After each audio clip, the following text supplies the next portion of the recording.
Now, I'm standing here with, I call him the second most influential man in my life here in Pasadena, next to Jackie Robinson. Okay, and every time I speak of Johnnie Lynn, that's where I rank you. Is second to Jackie Robinson in everything, in every way, with the exception is that I had the good fortune to grow up with you, you know, to see you in action and be a part of it. It's so amazing because when I tell young people about the legacies we have here, they don't believe it, you know. But why don't you share with the viewers how important was the community when you were growing up to give you the platform to be what you ultimately became, Johnny? It's family. It's family. Pasadena's always been family, and that's what drives us. You know, my mom had 7 kids, and shoot, it was a hard struggle, but we stayed together. We supported each other, and that's the best thing we could do. You know, do the best we can do. And you know, when we got a chance to go to school, we had to go. We had to go to school and get our grades, graduate, and get on with our lives. So why don't you share with the viewers, because this is what's powerful to me. Who did you look up to help give you some sense of the future of an athlete? I didn't really look up to athletes and stuff like that. I just do my best. I think the number one thing that happened to me was my older brother, Paul. It was a situation where he was graduating at Muir, and he had worked in the dean's office for 3 years, writing out the tickets for meal tickets for everybody. And then Miss McPherson, who was the secretary, says, well, we need somebody to replace you. And he says, how about my little brother, Johnny? I'm a 9th grader, snot-nosed 9th grader. Mm-hmm. And, you know, she said, that sounds good, but let me go check. They ran a check on me and stuff like that. Well, he don't really be at school that often and stuff like that. Well, first period was a trouble, you know. That was my fault, but I had to mature. And he says, Ms. McPherson says that you're not responsible enough to do what the job we're doing for everybody else. And he says, I can do that. Now I'm dependable. With that, it made me dependable. And that's the biggest thing. If somebody's counting on you to do something, you got to do it. You got to come forth, and that's what I did. So that's amazing. But this brother is being modest because he played how many sports while you were at Muir? 3. And that is very rare for anybody to play 3, especially share with the viewers the 3 sports you participated in. Well, football was one. Then I played baseball, and I ran track at the same time. Right. So and we know there's only been one other Muir athlete that had that kind of status that went on and played college and then a professional ranking. And who was that person?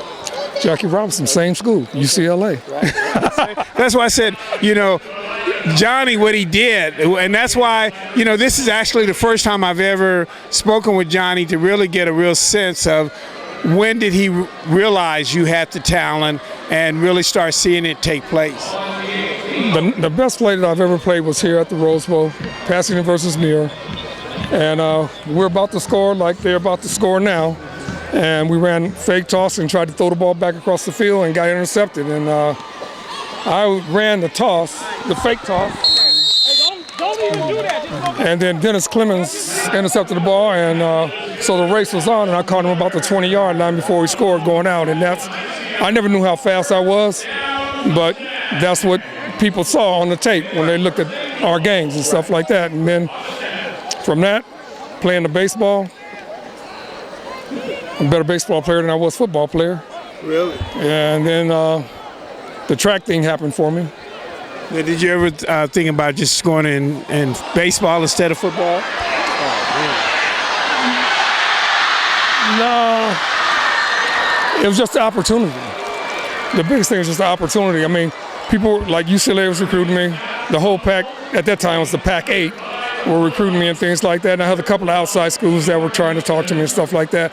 But hey, I'm here. I'm at UCLA. That was the place that I wanted to be and the place I wanted to go. And what can I say? Well, you know, and again, Johnny played such a special part in my life because we were also neighbors growing up. And he was actually like my big brother and his brother Paul, because actually Paul was the one who always kept me in line, especially when we went to Madison. So those were the things that really helped me to understand the importance of community and brotherhood as we got older.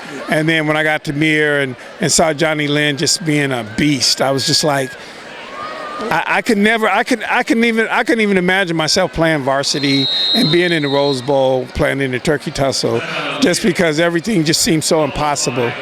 But because of what Johnny said, having the discipline and the real execution that we needed as athletes, I was able to do something that a lot of my prior classmates were unable to do. And I don't even know if Johnny even knew this, because you didn't come to the 76 with Lori's class, because me and Lori's the same class. Yeah. Lori's Johnny's wife. Our class won the Turkey Tussle the first time in 10 years on television with 30,000 people in the stand on a Saturday afternoon at 1 o'clock. How crazy was that, Johnny, back then? That was wild. That was wild. It doesn't happen. It happened. It happened. It had never happened, but it happened our year, and I was playing nose guard at 135. You probably didn't know that, did you? No, not at all. Right. No. And because of my ability to execute, we scored the first touchdown with the defense until the last 45 seconds, which then Michael Jenkins scored 6 points and we won 13-10. Yeah. You know, so those are things that really play a vital role in my thought process as a Pasadenian and my love for Pasadena, because anything is possible. And when I stand next to Johnnie Lynn, and we literally lived across the street from Jackie Robinson's sister, so we would always go there and see him as kids, and it was just a natural thing for our community. Absolutely. Pasadena is a loving city, and you care about the people that surround you. And people watch out for each other and stuff like that. And hey, they'll tighten you up if you step out of step. But did we not have a lot of time?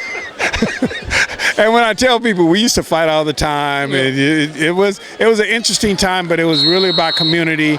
And if you had a tight-knit family and connection with the community, people respected us, and we always had somebody there to grow up with. So I just want to thank you, my brother. Thank you. I love you. I thank you for all the contributions you've done. Johnny was also inducted into Muir's Baseball Hall of Fame, and I covered him when he came out and did that, and it really made me proud because it's just, people just don't believe what we experienced as kids.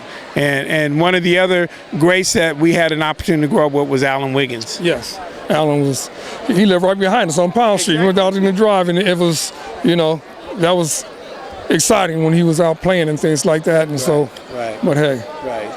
So we had some true legends, and we want all you viewers to know, we're here to make sure our tradition continues to exist. And you see the John Muir Mustangs, they come out and show out. So thank you so much. Oh, thank you. All right, thanks. Bye, dear. All right.